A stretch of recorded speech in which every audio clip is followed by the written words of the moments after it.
और देशहित में आज के 5 बड़े सवाल। देशहित की पहली खबर कोर्ट के फैसले से जुड़ी, जिससे हिंदू आतंकवाद की पटकथा लिखने वालों के मुंह पर करारा तमाचा लगा है। दरअसल समझौता ब्लास्ट केस में अस्सीमानंद समेत सभी आरोपी बरी कर दिए गए हैं, लेकिन सवाल आज उन लोगों से जिन्होंने एक धर्म विशेष के वोट बैंक को मजबूत करने के चक्कर में बहुसंख्यक हिंदू आबादी को ही आतंकवाद से जोड़ने का काम किया। तो क्या भगवा आतंकवाद पर कांग्रेस का पर्दाफाश हुआ है? क्या भगवा आतंकवाद पर कांग्रेस का पर्दाफाश, ये हमारा होगा पहला सवाल। साथ ही आपको बता दें, देश को 12,000 करोड़ का चूना लगाकर लंदन भागे आर्थिक अपराधी भगोड़े कारोबारी नीरव मोदी को गिरफ्तार करके आज वेस्टमिंस्टर कोर्ट में पेश किया गया, जिसके बाद उसे 29 मार्च तक हिरासत में भेज दिया गया है। सवाल यह है कि नीरव के बाद माल्या चौकसी पर चौकीदार का वार होगा क्या? वहीं नीरव मोदी की गिरफ्तारी को विपक्ष ने चुनाव से जोड़ा है। प्रियंका वाड्रा ने कहा कि अगर नीरव मोदी की गिरफ्तारी वाकई उपलब्धि है तो उसे जाने किसने दिया। भ्रष्टाचार पर मोदी का यह वार है, विपक्ष को क्या सिर्फ वोटों की चिंता है? आज पीएम मोदी ने कांग्रेस की वंशवादी राजनीति पर ब्लॉग के जरिए हमला बोला। पीएम ने लिखा कि वंशवादी राजनीति के चक्कर में देश की सभी संस्थाएं कमजोर हो गई हैं। तो क्या 2019 की चुनावी जंग अब परिवार वर्सेस चौकीदार होगी?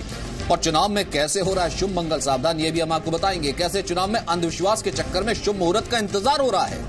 प्रत्याशी रुक रहे हैं। पूरी खबर इस सवाल के साथ कि मंगलयान भेजने वाले देश में लोकतंत्र अंधविश्वास के भरोसे रह गया क्या?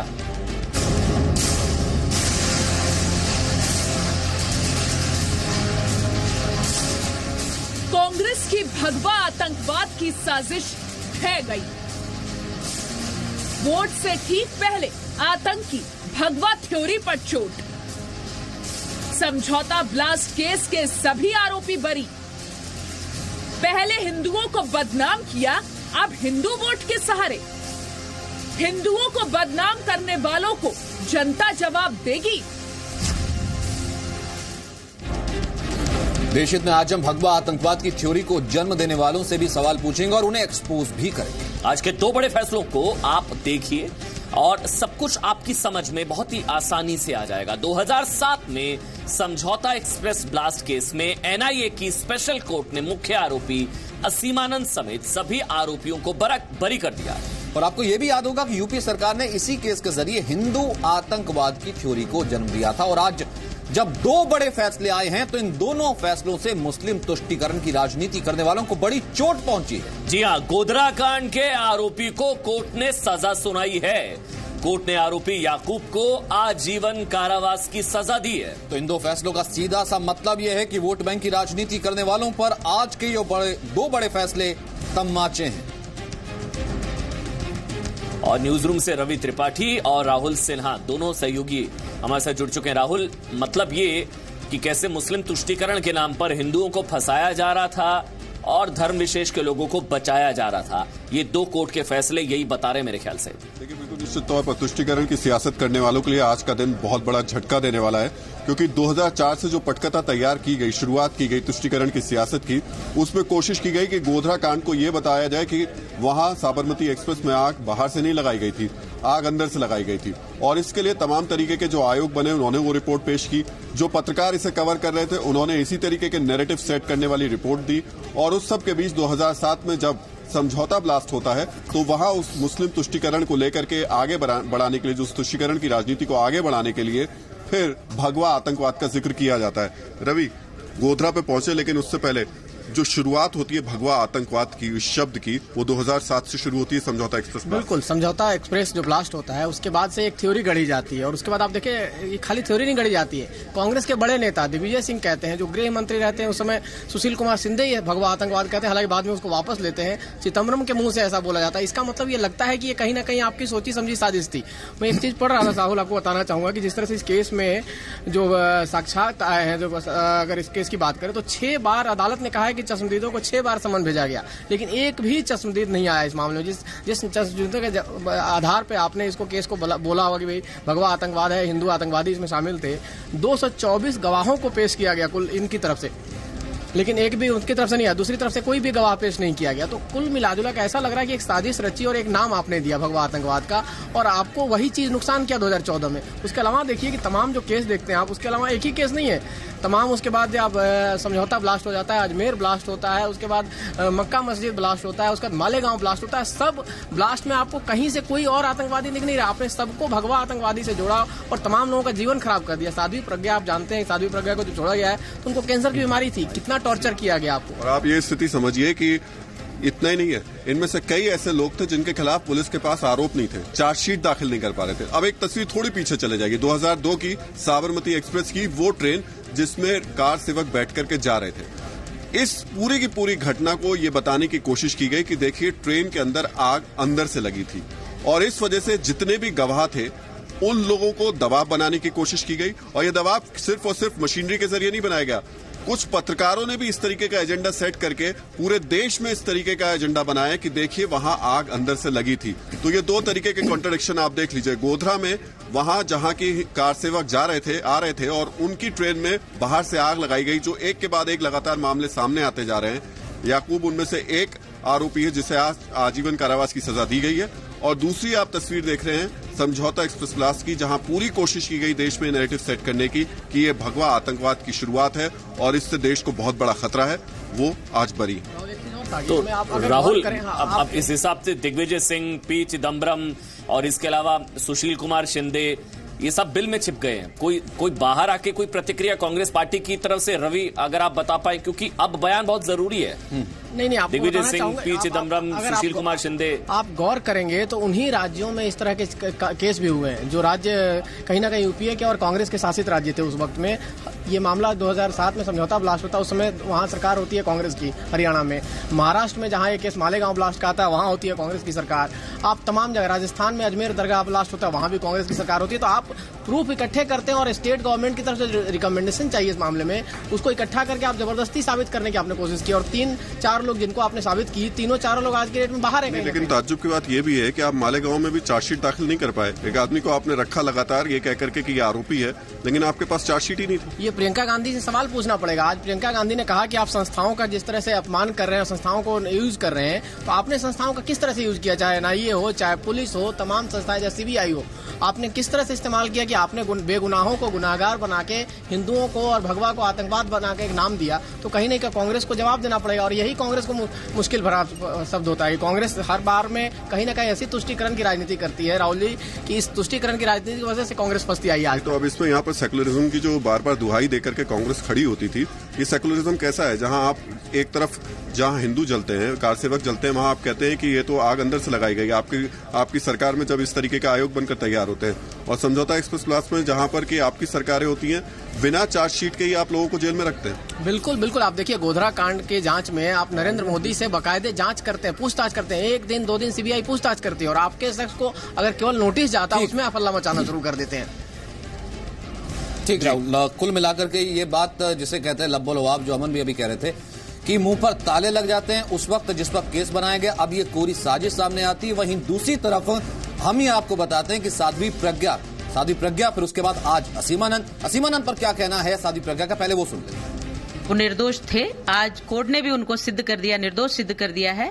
और ये तो होना ही था क्योंकि ये कांग्रेस का एक बहुत बड़ा षड्यंत्र देश के विरुद्ध था। आज भगवा आतंक और हिंदू आतंक का षड्यंत्र फिर से पर्दाफाश हुआ है और ये सिद्ध हुआ है कि देशभक्त कभी भी अपने ही देश में इस प्रकार की कोई गतिविधि नहीं करते, कोई आतंकवादी गतिविधि में लिप्त नहीं हो सकते हैं। वो देशभक्त हैं, देश के लिए जीना और मरना जानते हैं। तो चाहे साध्वी प्रज्ञा सिंह ठाकुर हो, लेफ्टिनेंट कर्नल श्रीकांत पुरोहित हो, स्वामी असीमानंद हो, लगभग इन लोगों को हिंदू आतंकवादी बना दिया गया था सिर्फ एक वोट बैंक को मजबूत करने के चक्कर में। और ये जिस किसी ने भी स्क्रिप्ट लिखी, जो पटकथा लेखक थे हिंदू आतंकवाद के, भगवा आतंकवाद के, जिन्होंने आतंकवाद को भगवा रंग देने की कोशिश की, उनके मुंह पर करारा तमाचा ही आज। समझौता ब्लास्ट केस में सभी आरोपियों के बरी होने पर देखिए महबूबा मुफ्ती ने सवाल उठाया। महबूबा मुफ्ती को दर्द हुआ है। महबूबा मुफ्ती ने ट्वीट करके कहा है कि सबूतों को नुकसान पहुंचाने के बावजूद आरएसएस के एक पूर्व सदस्य को अभियुक्त बरी कर दिया गया। भगवान ना करे अगर वे कश्मीरी या मुसलमान होते तो उन्हें बिना निष्पक्ष सुनवाई के भी दोषी ठहराकर जेल भेज दिया जाता। भगवा आतंक के प्रति ऐसे दोहरे मापदंड और उदारता क्यों? मतलब कोर्ट के फैसले पर सवाल उठा रही है महबूबा मुफ्ती। वैसे कोर्ट का फैसला सर्वोपरि, लेकिन हिंदू आतंकवाद को लेकर पोल खुली तो कोर्ट के फैसले पर सवाल उठा रही है महबूबा मुफ्ती। जैसे कोर्ट मिला हुआ, ये एक तरीके से कहने की कोशिश कर रही है महबूबा मुफ्ती। तो एक तरफ कांग्रेस हिंदू आतंकवाद की बात करती है। सोचिए, यूपीए सरकार के दौरान समझौता ब्लास्ट केस में असीम आनंद को आरोपी बनाया गया, भगवा आतंक को बदनाम करने की साजिश हुई, और आज वही पार्टी, कांग्रेस पार्टी और उसके नेता मंदिर जा रहे हैं। और क्यों? क्योंकि उन्हें हिंदुओं के अब वोट चाहिए। 2009 से 2010, 2019 कैसे हृदय परिवर्तन हुआ हिंदुओं को लेकर। हर चुनाव में राहुल गांधी तिलक लगाकर मंदिर जा रहे हैं, मठों का दौरा कर रहे हैं, और अब प्रियंका गांधी भी मंदिर में आरती करने में पीछे नहीं है।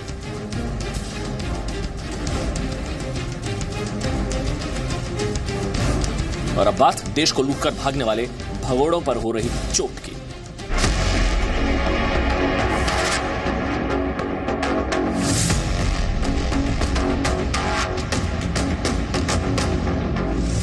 सात समंदर पार भगोड़ा गिरफ्तार। हिंदुस्तान का पाई जो चुराने वाले लोग हैं, हम पाई वापस लाने के लिए प्रतिबद्ध हैं। मोदी है तो मुमकिन है, भगोड़ों का बचना नामुमकिन है। मोदी है तो मुमकिन है।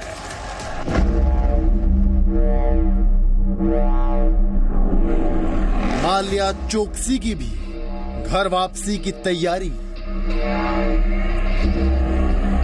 आजकल हिंदुस्तान में सब चोर हैं। नीरव मोदी, ललित मोदी, नरेंद्र मोदी, ये सब मोदी कैसे हैं?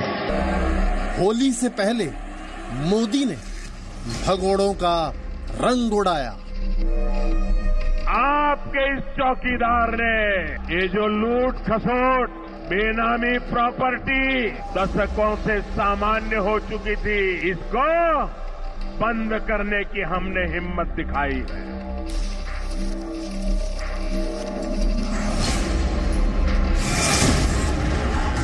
नीरव मोदी हाथ आया तो विपक्ष क्यों घबराया?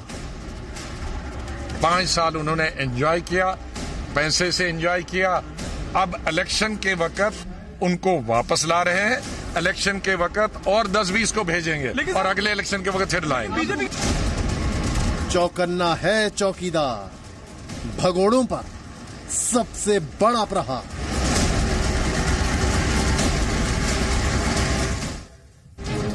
सबसे पहले आपको 30 सेकंड में खबर समझा देते हैं, खबर बता देते हैं कि ये खबर है क्या। आज भगोड़ों के खिलाफ प्रहार पर सबसे बड़ी ये खबर क्या है। भारत का भगोड़ा नीरव मोदी लंदन में गिरफ्तार हुआ। प्रवर्तन निदेशालय की अपील पर गिरफ्तारी हुई है। नीरव मोदी पर अगली सुनवाई 29 मार्च को होगी और 29 मार्च तक हिरासत में ही रहेगा नीरव मोदी। नीरव मोदी के 173 पेंटिंग्स और 11 लग्जरी कार नीलाम होंगी। गिरफ्तारी के बाद वेस्टमिंस्टर कोर्ट में नीरव मोदी की पेशी। भारत ने नीरव मोदी की पत्नी के खिलाफ गैर जमानती वारंट। सूत्रों का तो यह कहना है कि नीरव मोदी को भारत वापस लाने के लिए प्रत्यर्पण की कार्रवाई जल्द होगी। कांग्रेस ने सरकार पर राजनीतिक फायदा लेने का आरोप लगाया और कहा है कि खुद भगाया और खुद ही बुला रहे हैं। बीजेपी ने पलटवार किया, कहा चौकीदार से बचना मुश्किल ही नहीं, नामुमकिन है। अब आपको ये बताते हैं कि नीरव मोदी की गिरफ्तारी लंदन में हुई कैसे। जी न्यूज के पास नीरव मोदी की गिरफ्तारी की इनसाइड स्टोरी।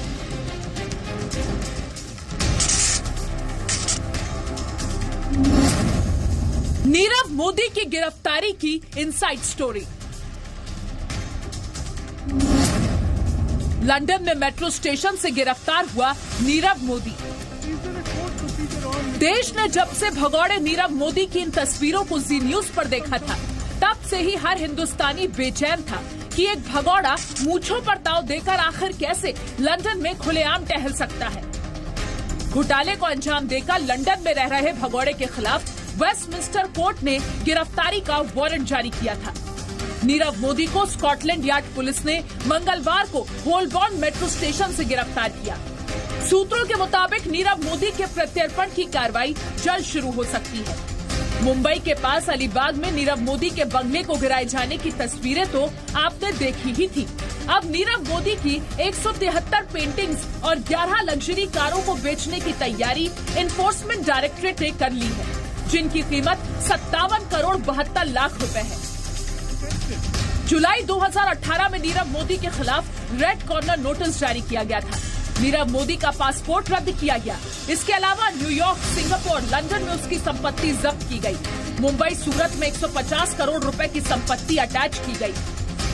कुल मिलाकर करीब 5,736 करोड़ रुपए की संपत्ति जब्त की गई। नीरव मोदी की पत्नी एमी मोदी के खिलाफ भी गैर जमानती वारंट जारी कर दिया गया है। पीएम मोदी ने भी आज चौकीदारों से संवाद के दौरान कहा कि देश के चौकीदारों की तरह मैं भी चौकन्ना हूँ।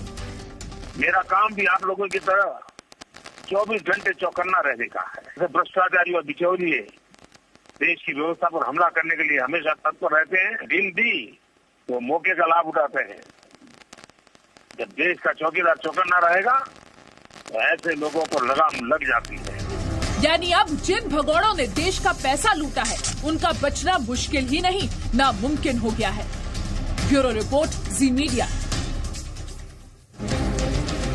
अब आपको बताते हैं कि नीरव मोदी की गिरफ्तारी क्यों जरूरी है। 13,000 करोड़ रुपए का पीएनबी घोटाला हुआ और पीएनबी घोटाला करके वो फरार हो गया। जनवरी 2018 में देश छोड़कर फरार हुआ नीरव का भाई, पत्नी और मामा मेहुल चौकसी भी इसी मामले में आरोपी है। एफआईआर में नीरव मोदी के अलावा 3 और लोगों के नाम है। मेहुल चौकसी 4 जनवरी 2018 को भारत से भागा था। नीरव की पत्नी एमी मोदी अमेरिका की नागरिक है। एमी मोदी 6 जनवरी 2018 को देश छोड़कर भाग गई थी। नीरव मोदी की कुल संपत्ति 11,100 करोड़ रुपए दिल्ली, मुंबई, न्यूयॉर्क, लंदन और मकाऊ में है। नीरव मोदी 16 स्टोर का मालिक है। इसके अलावा आपको बता दें, नीरव का भाई निशाल मोदी बेल्जियम का नागरिक है। निशाल भी 1 जनवरी 2018 को भारत से भागा। इन दोनों के बाद जल्द ही विजय माल्या और ललित मोदी की भी बारी आगे आने वाली है। मामा भांजे की घर वापसी की तैयारी। फिर माल्या, ललित मोदी की बारी। लंदन के वेस्टमिंस्टर कोर्ट में नीरव मोदी के वकीलों ने नीरव मोदी के खिलाफ मामले को राजनीतिक बताकर उसे बचाने की कोशिश की। नीरव मोदी के वकीलों ने तर्क दिया कि नीरव मोदी ने कुछ भी छिपाया नहीं और उन्हें जीने का अधिकार है, इसीलिए उन्हें बेल दी जाए। लेकिन कोर्ट ने नीरव मोदी को हिरासत में रखने का आदेश दिया है। उधर नीरव मोदी के साथ अपराध में भागीदार उसके मामा मेहुल चौकसी के प्रत्यर्पण की कार्रवाई भी एंटीगुआ कोर्ट में शुरू हो चुकी है। वहां भी ईडी की टीम मेहुल से जुड़े सारे दस्तावेज कोर्ट में मुहैया करवा चुकी है। वहीं विजय माल्या भी अब ज्यादा दिन तक बच नहीं पाएगा। लंदन की वेस्टमिंस्टर कोर्ट की इजाजत के बाद 4 फरवरी को ब्रिटेन के गृह मंत्रालय से भी प्रत्यर्पण की मंजूरी मिल चुकी है। इससे पहले 5 जनवरी को मुंबई में विशेष अदालत ने माल्या को भगोड़ा आर्थिक अपराधी घोषित किया था। 9,000 करोड़ का कर्ज लेकर फरार माल्या लंदन में गिरफ्तार भी हुआ था, लेकिन उसे तत्काल जमानत मिल गई थी। माल्या, चौकसी और ललित मोदी के खिलाफ शिकंजा कसकर मोदी सरकार संकेत दे चुकी है कि भ्रष्टाचार के खिलाफ सरकार की जीरो टॉलरेंस पॉलिसी है। देश को लूटने वालों को मोदी डरा के रहेगा। देश ने मुझे इसी काम के लिए बिठाया है। जिन्होंने देश को लूटा है, जिन्होंने देश को तबाह किया है, उनको डरना ही होगा। भ्रष्टाचार पर चोट करके मोदी सरकार ने बड़ा संदेश दिया कि अब देश के गुनहगारों का पूरा हिसाब चुकता होगा। ब्यूरो रिपोर्ट, जी मीडिया। और देशहित में एक छोटे से ब्रेक के लिए रुक रहे हैं, लेकिन आपको कहीं नहीं जाना है क्योंकि देशहित में एक बहुत बड़ा सवाल हम पूछने वाले हैं। क्या विपक्ष में इस वक्त क्या चल रहा है, बताएंगे छोटे से ब्रेक के बाद।